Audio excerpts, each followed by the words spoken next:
Okay, next. You go, girl. You are busy. Joey, you were so cute because you've just been sitting over there. You're Sorry, like just I all can't help it. enthusiastic. I feel like I need to like. I hate that you guys have to sit there quietly and like we're like going She's down like the line. whispering in my ear the whole time. Yes. Oh my God, his hair is amazing. Okay, wait, I can't believe I haven't asked anybody this yet, but Joey, who are you wearing? Valentino. Okay, Thank Mr. you. Valentino. Not, it's not fair. Some people just get all the talent, but I feel like you are one of those people. You can do hair, you can do makeup. You're like the glam squad and one very good-looking person. I remember seeing you with Rachel Zoe years ago on TV and going, he's so cute. I want one of those guys around me all the time. Like, you're just so infectious, your personality, obviously your talent, and you've taken that and done so much with it. The Glam App is your latest venture, so you're now like an official entrepreneur and whatnot. But I understand that you knew at the age of 15 that you were like, I will be in fashion and beauty. That's gonna be my path. So totally. How did you know, and what did you think your life would lead to? It's funny. I feel like my mom was so shocked when I started working in the beauty industry. She's like, I thought you were going to be a mechanic. And I was like, in Valentino. I was like, you don't have mechanics anymore? I was like, what? I mean, mechanics actually have good hair sometimes. Sometimes. Yeah. That greasy, dirty, disheveled thing. Yeah. Yeah. Okay. Wait, where was this? Where were you from? I'm from Detroit, Michigan. Oh, Michigan, right. Yeah, Okay. so not too far from Chicago. So I've been here a lot. Yeah, I think I was 14 when I started, like doing my cousin's makeup and telling my mom, "Ugh, your hair looks terrible. Like, put it up in a ponytail and be cute like my friend's mom." And like, I started, being obsessed. And I think at a young age, I wanted Tonka trucks, but I also wanted, Peaches and Cream Barbie that brushed her own hair, because I was like, that is fierce. She could brush her own hair. Yes, I want to see her do it. So, I think, and then it was a very expensive doll. So then, after like 7 months of having her, I was over her. She needed new hair. I would take like my sister's nail polish and like, add makeup. And it was kind of always there, and I loved art when I was a kid. I think my mom was like, don't play outside, I'll buy you whatever art set you want. I was like, because, obviously I grew up in Detroit, so it wasn't like the safest of places to grow up at the time. So, I would just sit in my room and draw and paint, and the things that I would end up painting were like Gem in the Holograms' face, and I'd be like, that's so fierce, I want a star on my face too. So we had this like really long hallway in our house too, and we would all like runway walk, and that was like, playing like on a weekend in the Maalouf household. So it's always kind of been there. So when I was 15, I was like, you know what, like this is what I want to do. So I asked a girl from my dance team, which I did in high school, and I was like, can I do your makeup? And I did her makeup, and the next thing you know, my dance teacher, was like, oh, fabulous, Joey's doing everyone's makeup for all the shows. But it was crazy, because I was like, there's like 17 girls and me, like the only boy on this dance team, and I would do all 17 girls, and I did not care. I was like, this is gonna be so fierce, this is epic, this is my work. And it was like almost kind of like a selfish thing in a weird way, but like selfishly wanting everyone in my dance team to feel just as good as like the prettiest girl on the dance team. So like that, I think, was like an aha moment where I was like, ah, wow, like all I have to do is like paint somebody, and like I could do this anywhere. So I went across, like down the street was Fox News, like Detroit News, I guess it was like Fox 2. And I walked in and I was like, hi, I was like, I want to do everyone's makeup for free. I was like, I just want to work here after school. So like at 3 p.m. I would go there every day. I would do people's makeup, and then that turned into a job, and then they hired another makeup artist, and then that makeup artist ended up owning a makeup store, and she was friends with my brother, so then I started working there, and I learned a lot. And then on the weekends, I was doing like weddings, and then doing the news after school. So like, I was like, yes, like this is awesome. But I knew like I was good at it, and I knew I was good at making people feel good, but like I feel like I was like the type of person that always overworked. Like I worked too hard, and I think an artist, somebody once told me an artist needs to know when to stop. And I was like not stopping until you felt like Cindy Crawford when I was done. Or I guess these days it's Cara Delevingne. Cara, sorry. Cara, yeah. Cara. Right. Sorry, my business partner in the Glam App is Cara. Right. So, yeah, they spell it the same. No, Cara. Yeah, Cara, they spell it the same. Yep. Anyways. So, yeah, I just kind of always knew. But then makeup kind of wasn't enough for me. I was like, well, I could do the whole head. I could do somebody's hair. I was like, well, wait a minute. I could turn you out. Yes. Then I'm gonna pick out your outfit. And I'm gonna tell you what shoes to wear, and then I'm gonna go out with you, and we're gonna have so much fun. I just wanna absorb all the attention you're getting, because I did that. I did that. So that was basically me as a teenager in a nutshell. And then when I moved to New York when I was 19 turning 20, nothing really changed, because I think, you know, I kind of started getting into a lot of trouble, and I started like working in, you know, nightclubs doing girls with glitter and like whatever, and I started like going out too much. I mean, nothing too crazy, but you know, my mom was just like, you need to get out of here. Like, you are too creative. So I decided that I was like, okay, fine, like cool, I'll move to New York. Like I had a couple brothers that lived out there, and I never really paid attention to like, oh cool, you could live somewhere else, because I was having so much fun, you know, living in Detroit doing what I was doing. And I kind of moved to New York, and it was weird. I told myself, you know what?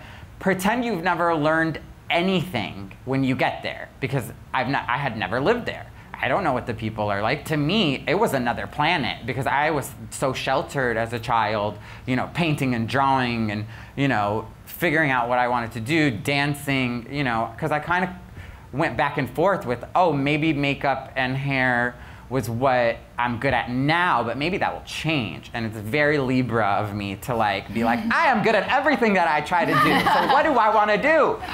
So when I moved to New York, I was like, I don't know anything. I'm gonna let the New York teach me what it needs to teach me. And sorry, how old were you at this point? I was 20. Okay. Like 19 turning 20. So then I walked into Henry Bendel's, and I walked up, I think it might have been like a Tarte or benefit counter, and I was like, you need to hire me. You know why? I'm so fierce. Look, excuse me, you know how to make your eyes brighter? You should use this. It's so fabulous.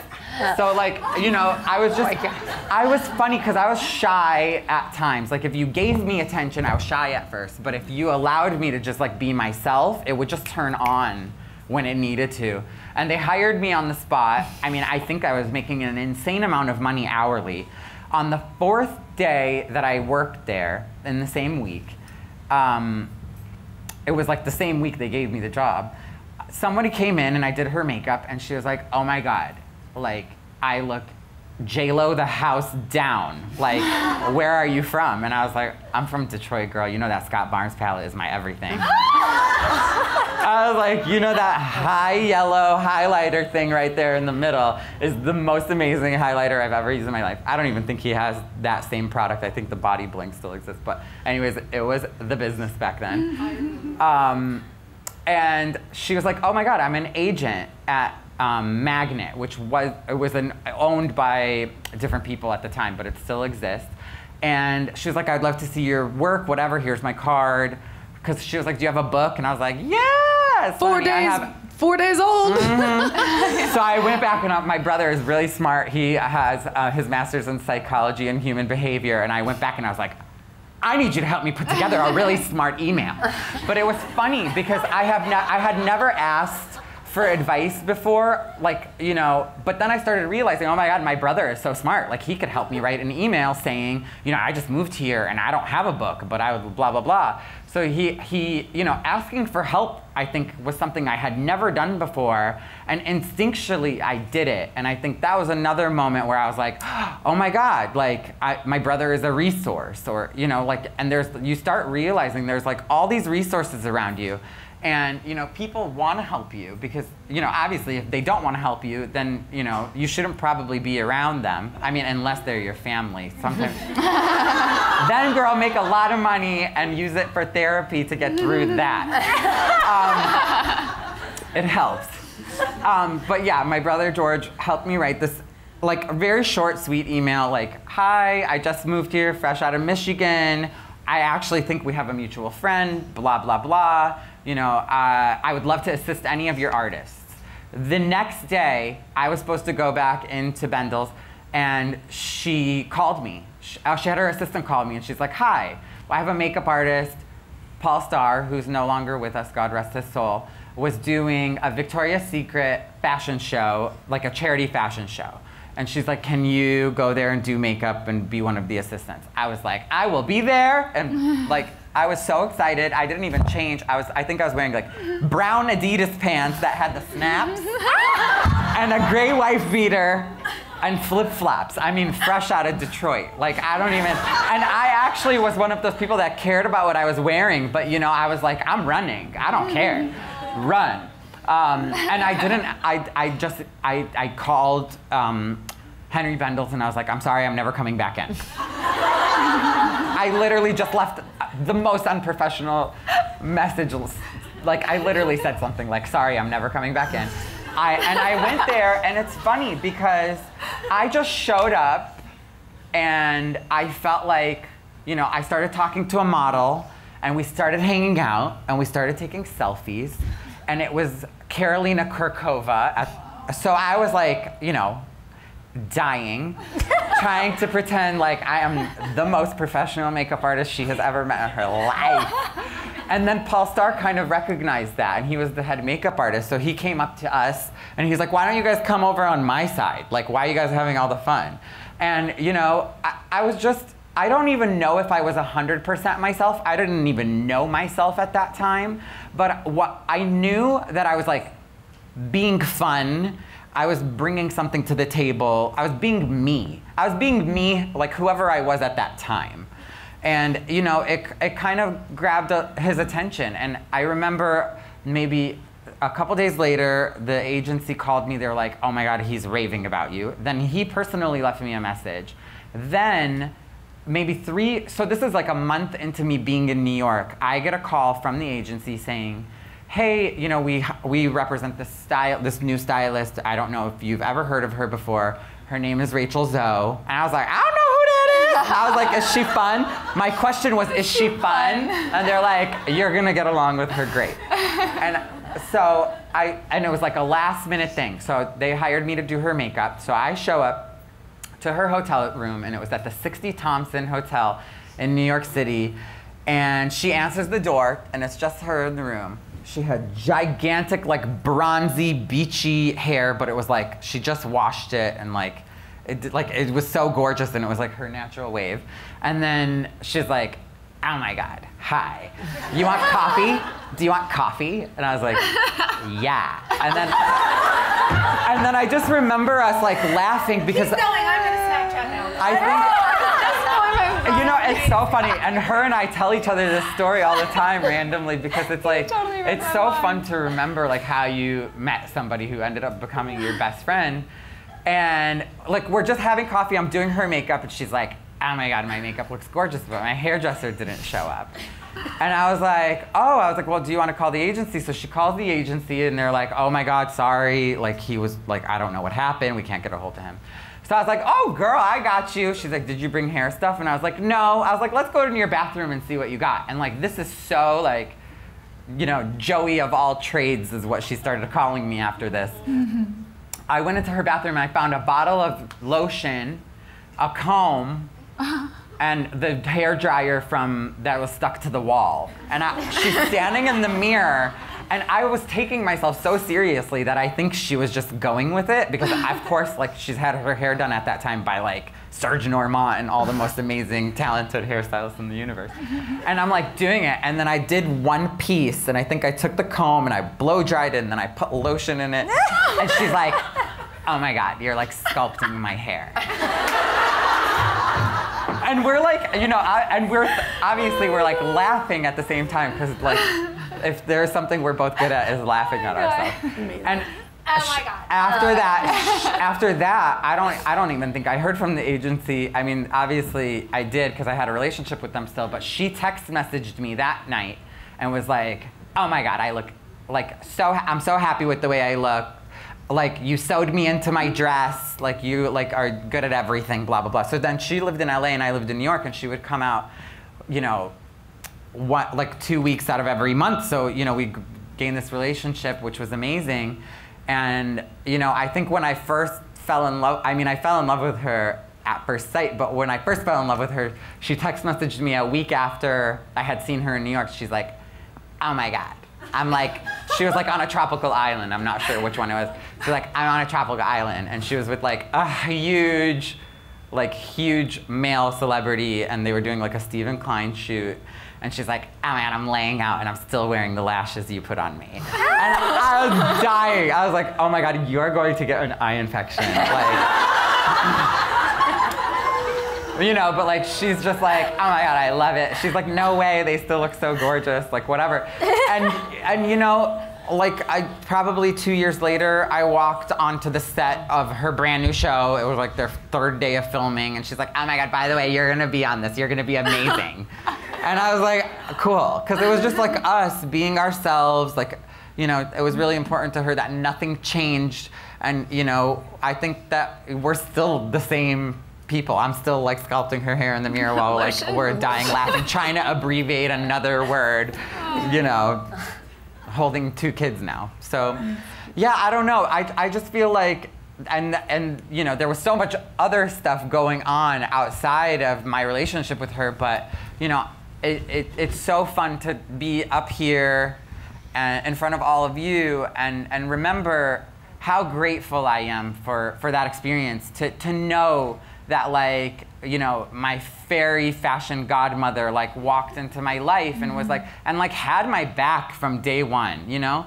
And she always taught me like everything she was doing. So it's funny because now I'm like, wow, like I know so much. Like I don't even need to do like all of these like A, B, C, because, you know, I know how to get to, you know, D, E, F. Is that the right alphabet?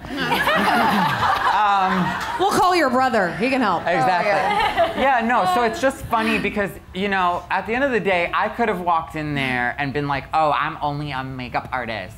You know, but I think that I love to give my whole self in everything that I do, and I definitely think it's a blessing and a curse.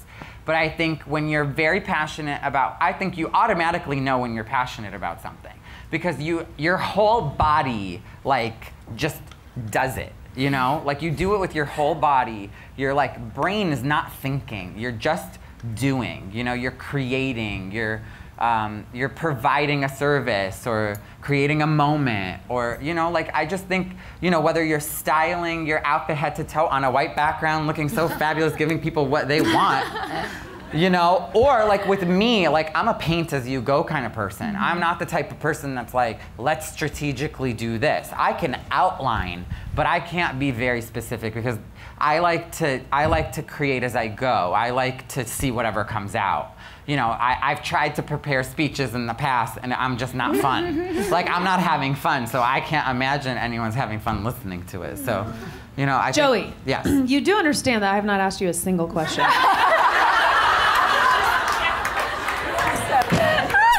Killing it! Killing it! Killing it! Drops the mic. I don't know. Somebody bring me a drink. This is the easiest job I've ever had. Killing You're it. amazing. You just are amazing. Sorry, I was waiting for you to stop me. Girl! No, I couldn't stop him. He just kept giving and giving and giving. I didn't even break the surface. Not a single question, and they just gave me my minute mark. I'm like, I haven't even asked anything yet. Okay, go. But it's so good. No, I don't even. That's the thing. I'm sitting here going, what am I gonna? There are so many things going through my mind. I don't even know where to start. Oh my God, I felt like I was only talking for like 10 minutes. How long was it actually? Like 20? I blacked out. 52 minutes. You blacked out? You did. I blacked out. Yeah, that's what I mean though. Just go with it. It's so passionate. No, but I think like you just summed it up. You just summed it up. I mean, I feel like I could write 10 things that I just gained from everything you just said. Number one, starting at the very beginning when it was just like show up, hire. Whoops. hire me. You're like, let me show me. It's like you tell people what they need. Yeah. You know? And you just did that because it was within you. Yeah. And that's beautiful. And everything along the way. And like, whoa. Well, because at the end of the day, that's a moment in time. Everything is a moment in time. Even if I like did something that I kind of was like, meh, like, you know, yesterday or today, I'll look at it and be like, don't stress out about it, because it's like, that's today, that's yesterday, whatever. Like tomorrow, like now we live in a social media, you know, based world where like tomorrow, no one's gonna remember what I just did. So you have time to build and gain the knowledge that you need. And I believe, I didn't know this in the beginning, but I got to a point, I think right when I was like maybe 26, 27, where I was like, I owe it to my talent to do my homework, you know? Like learn everything you could possibly learn about what you're passionate about. If you wanna be a stylist, know every single editor of every major magazine's name. You wanna be a major makeup artist, know how makeup began. What is the formula inside of lipsticks in the 50s? Why were those colors so popular? You know, who is using those references today? You know, look at things today. Like I could look at a makeup artist's makeup and I could tell you so much about who they are by the way they do makeup. And even if it's an editorial or, you know, I just think it says, your work says so much about you, and don't ever forget, you know, I was doing Rachel Zoe's makeup all day, every day, and all I kept thinking, and hair, and all I kept thinking was every time she steps out of that door, that's my work, you know? And I am a hairstylist and a makeup artist, and there's so many of us, and if it's not fierce, if it's not my best work, or if she can at least feel that I am like blood, sweat, and tears into this mug, like, you know, I just love to put so much feeling into everything that I do. So I think that that's so important. Sorry. We are a church up in here. I love it. I love it. I love it. I love it. Okay, just lastly. You want to move on to her? I know. I do. No, but I wish we had 4 hours. But I would just say the last thing I do want to mention, though, is because you are an artist in the truest sense of the word, obviously. I mean, you were just saying how, you know, JC is creative, but she's also very much black and white, too. She has both brains going on, but you are like artist through and through, and every day is different. But you do have a company now, and you are a part of the Glam App, which I know Kara wants me to talk about at some level. But how did that evolve for you beyond doing, say, Jessica Alba and Rachel Zoe and Molly Sims, and you've got your whole Hollywood thing covered, but now you have a business that you are fronting? Yeah, I think, you know, it's funny, because that came out of left field for me. Kara and I have been friends, and she was like, oh my God, I have this genius idea. I want to do an on-demand beauty service. You know, she like spit her game, and I was like, okay, cool. I was like, you know, I'm not mad at this. Let me sleep on it. And I almost woke up, and I almost was upset about it, because I was like, oh, I have so many good ideas. Like I have so much to offer this. I was a beauty school student once, and when I left, I had to work for somebody, and there was no in between. There was no opportunities for me to be a freelancer, and that's all I ever really wanted, was to work for myself and not to work for somebody else, because it's so competitive. You're working for somebody who does the same thing as you for so many more years than you, and then they're taking 60 to 70%. So then I was like, what if it's a virtual agency? And then I called her the next day, and I was like, what do you think? She's like, meet me for coffee at 3. And at 3 o'clock, we started writing a business plan, and then we spent the rest of October of last year writing that business plan. November 1st, I was like, this is what I think the colors are and the logo looks like. And, you know, I started designing a couple of the iPhones. She's like, genius. And, you know, we kept collaborating, and then we built the app from November to, you know, until we launched, which was February 11th of this year. And Chicago is our 9th city. Oh. We are like so excited. And, you know, I think her call was terrifying. I was like, I'm a hairstylist and makeup artist. I've been in the fashion industry, and, you know, I've done celebrities makeup, and I've been behind the scenes of things, but like technology, like who are you to do something in that space, you know? And I was just like, well, like, who am I not to? Like, whatever. Mm-hmm. Like, the worst that could happen is that I'll learn something, I'll gain something. And it's so funny, because if you kind of have an idea and you stick to it, especially if you work with somebody that you feed off of really well, because she's for sure the yin to my yang, because I'm obviously, you know, I could talk someone's head off, and she's like, oh no, you shouldn't have that second cup of coffee. You know, because she's like, you know, she's the same every day, which I think is so amazing. You know, we make a great team, but I was so honored and excited that she thought of me. And I was so excited that I had ideas to bring to the table, and I feel like the rest is history. I feel like we're so excited. You know, I'm so excited to grow the Glam App and be in every city and be international. And you know, I'm just really excited because I feel like a part of me is so much of me.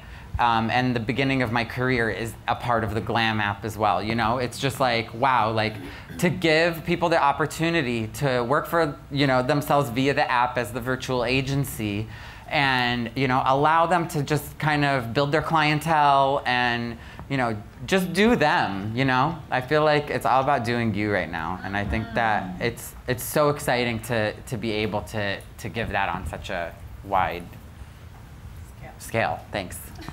I lost one word, girl. I helped you with one. I got you. Thank you. Okay. Thank you, Joey. Oh my God, thank you so that. much. Thank you, How Joey. gorgeous is Catt, by the way? Can we give her a round of applause? Hey guys, thanks for watching and so glad that you're here.